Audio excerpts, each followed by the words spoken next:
Hello, everybody. I'm a practicing therapist and a doctoral student of psychology. Today, I wanted to go over signs an avoidant ex is thinking about you. Now, it doesn't really have to be an ex, it could also be you guys are maybe a little bit more distant. Maybe it's an off and on type of situation, or you guys are just at this point distinctively a little bit more detached in the relationship, or maybe someone's on a trip, but it's more specifically where you're kind of curious their feelings and if they're missing you and if they're thinking about you. Some of this will be based on social media, but I know not every one of you uses social media. So I also kind of analyzed my own cases and kind of looked at what are some signs that an avoidant misses you without social media. So there's going to be a little bit of both so that everyone can kind of get an understanding. So the very first one is actually subtle or indirect contact. And this could be social media or it could be a different way. And I'll talk about both ways it goes. So they're not directly saying they miss you, but they're trying to stay connected. Okay. So that's one thing that's really important. They are definitely trying to stay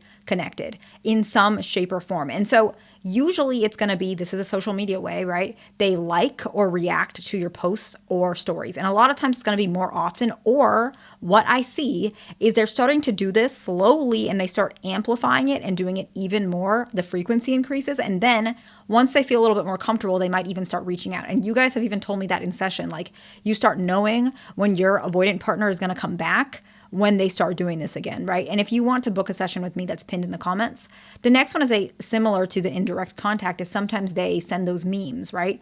Songs, memories. I've had some of you guys share, like, just specifically, it's not a specific case. Sorry, it's not specific, is like they might give you like a poem or something they've been thinking about and they write their feelings and it's like kind of indirect. It might be through song lyrics. It might be how they're feeling, but they're not directly saying, I miss you. It's more like, it's very indirect. They might say something like, I feel your absence, or there's this, connection we always have, and you're always that focal point of my life. You're always that person I can remember. They kind of say it like that. It's indirect. They're not saying I miss you, but it's actually more powerful than that to some extent because it's really the raw feeling they have. So sometimes they might say something like that. They might randomly text you throughout, hey, how are you? What's going on? Things like that. They might do that randomly. And you might see, okay, I don't know how to respond.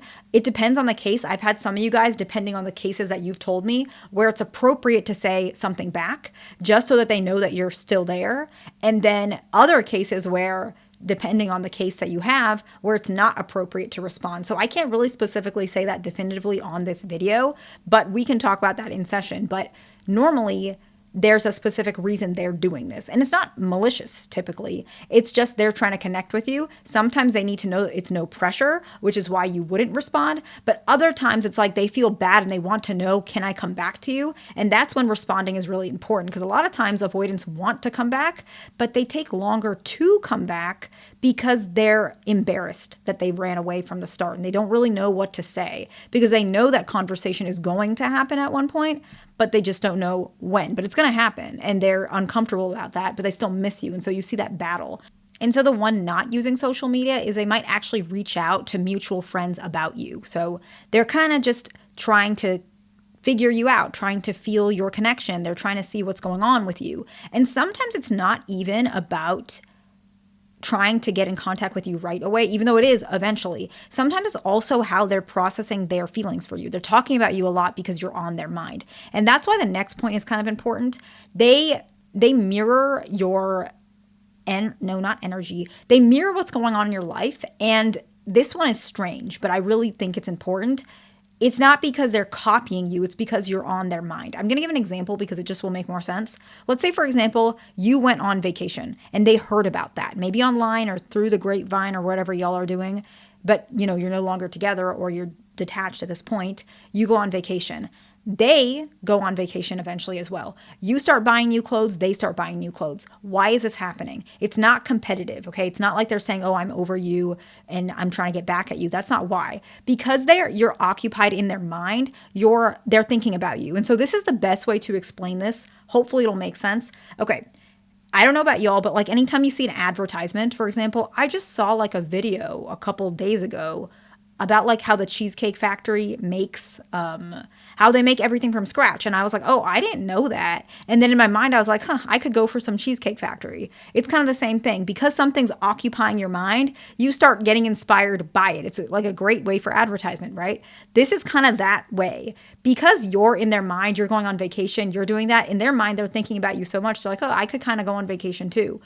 I could do this too. It's not necessarily directly you, but it's because you're so occupied in their mind. They're thinking about you all the time. They're watching what you're doing, not in a creepy way, but in a way where maybe you're posting things online. They're seeing that. And so you might literally see they start doing the things you do because they're thinking about you. The next one is they have some sort of frequent or unexpected communication. They're reaching out more than usual, and there's not really a clear intent, but this is a very clear sign that they're starting to get to the point where they're open to reconnecting. They can call or text at very odd times. It can even be more obvious, I'm thinking about you. They might bring up like inside jokes, nicknames, shared experiences.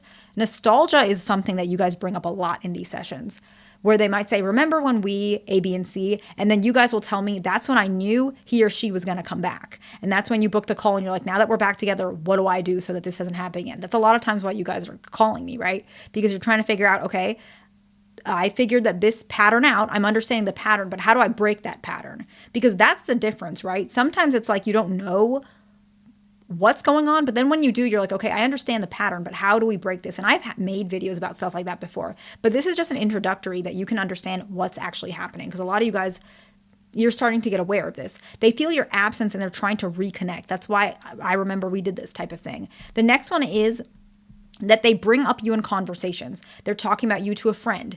Perhaps they're talking about things that you're doing. They might even, mutual friends might even come up to you and say they're asking about you. They mention you a lot.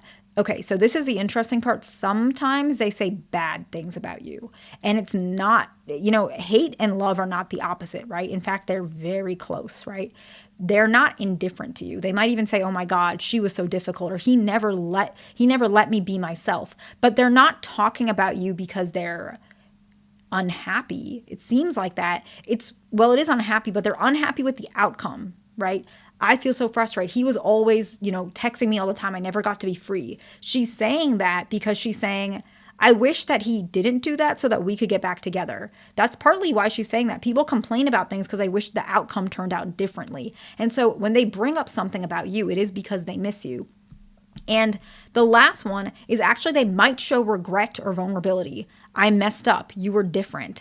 I wish that we could have made it work. I didn't mean to push you away. I'm sorry that I said this to you. I should have done better. You start actually seeing that they are making that effort to open up to you. And this is really, really important because it shows that there is a distinct difference between how they feel when they're not attached to you to when they are. The best way to put it is they're starting to be aware that they're not just the same baseline they were before they met you. They can feel that regret because they have an emotional attachment to you. That's mainly the difference. And oh, you know what? Actually, this one will be the last one because this one is very important. They try to literally get connection out of you. They are saying, hey, let's meet up. Sometimes they might say, let's be friends. Or they might try and start doing something very slow, start a relationship without a label. You might start seeing those things happen. And so if you're seeing any of these things, even just like one or two, your avoidant partner or ex misses you and they're actually longing for you. It's deeper than miss, it's longing for you. So I hope this video was helpful to somebody. Please like, subscribe. I'll see you in the next one.